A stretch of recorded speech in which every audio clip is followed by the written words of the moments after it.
Udah ngopi hari ini?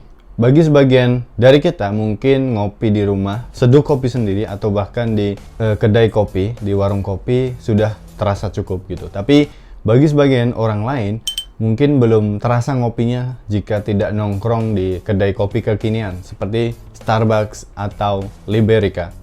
Meski bahan dari kopi bisa jadi sama, misalnya biji kopi dari Gayo, kemudian juga diolah atau diproses dengan cara yang sama, V60 misalnya. Tetapi tetap bagi sebagian orang, mereka rela merogoh koceknya lebih dalam untuk mendapatkan kenikmatan kopi di kedai-kedai kopi tertentu.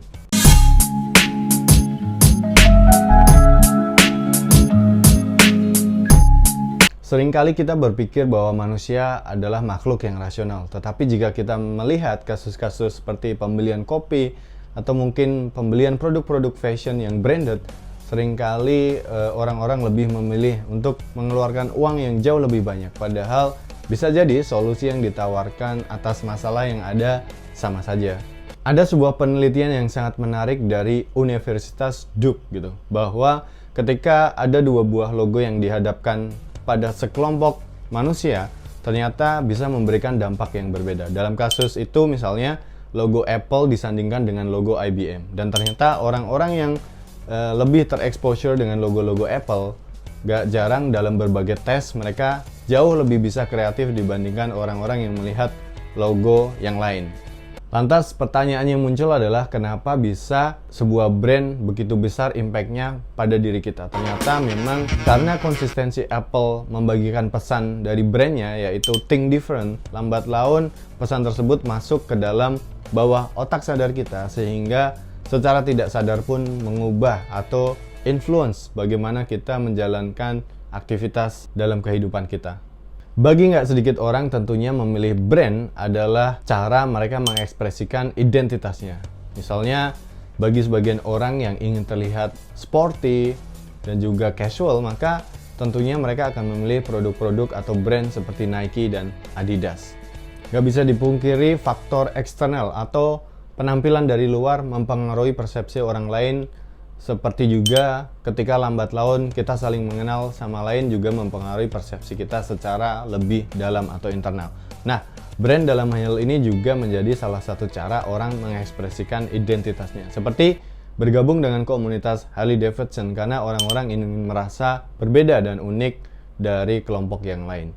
Makanya nggak jarang di era modern seperti sekarang, sebuah brand itu juga menjadi sebuah komunitas atau wadah orang untuk mengekspresikan dirinya. Seperti sebagaimana kita lihat Adidas dan Nike sudah mulai aktif membangun komunitas mereka seperti klub-klub running yang ada bahkan di Jakarta dan juga di Indonesia bagian yang lainnya. Pergeseran peran dan makna brand, identitas brand di era modern inilah yang menyebabkan orang mempersepsikan atau berpikir bahwa brand itu juga seperti manusia. Makanya nggak jarang orang bisa jadi punya sentimen atau preferensi menyukai brand-brand tertentu dan juga tidak menyukai brand-brand tertentu. Ada penelitian yang sangat menarik dari Profesor Marketing Michael Platt yang menyatakan bahwa ketika orang diidentifikasi atau dicek di bawah sistem scan MRI, ternyata ada aktivitas tertentu yang ke-trigger di otak, yaitu sebuah ikatan emosi atau empati terhadap sebuah brand gitu, sehingga orang-orang punya sentimen yang positif ataupun negatif di dalam otaknya terhadap brand-brand tertentu. Seperti brand Apple misalnya, nggak sedikit orang ketika dicek di bawah scan sistem MRI ternyata punya sentimen yang positif dibandingkan dengan brand-brand yang lain. Pesan yang ditanamkan secara konsisten oleh brand-brand ini akhirnya membentuk sebuah persepsi atau pemahaman yang mendalam di bawah pikiran bawah sadar kita. Sehingga gak jarang apa yang orang ucapkan dan apa yang orang lakukan berbeda karena dia tidak menyadari bahwa itu sebenarnya sudah tertanam di dalam pikirannya. Seperti dalam kasus penelitian oleh Michael Platt tadi, menyatakan bahwa nggak sedikit orang membeli handphone atau smartphone Android bukan karena banyaknya aplikasi di Android, tetapi sebenarnya ketika dicek di bawah sistem scan MRI, ternyata mereka membeli Android karena tidak menyukai produk iOS.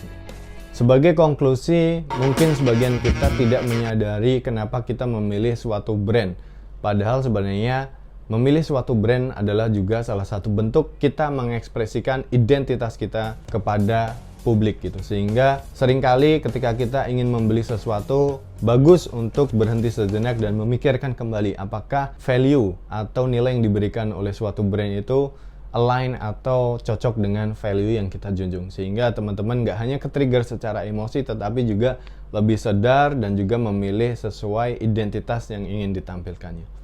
Until next time, ciao!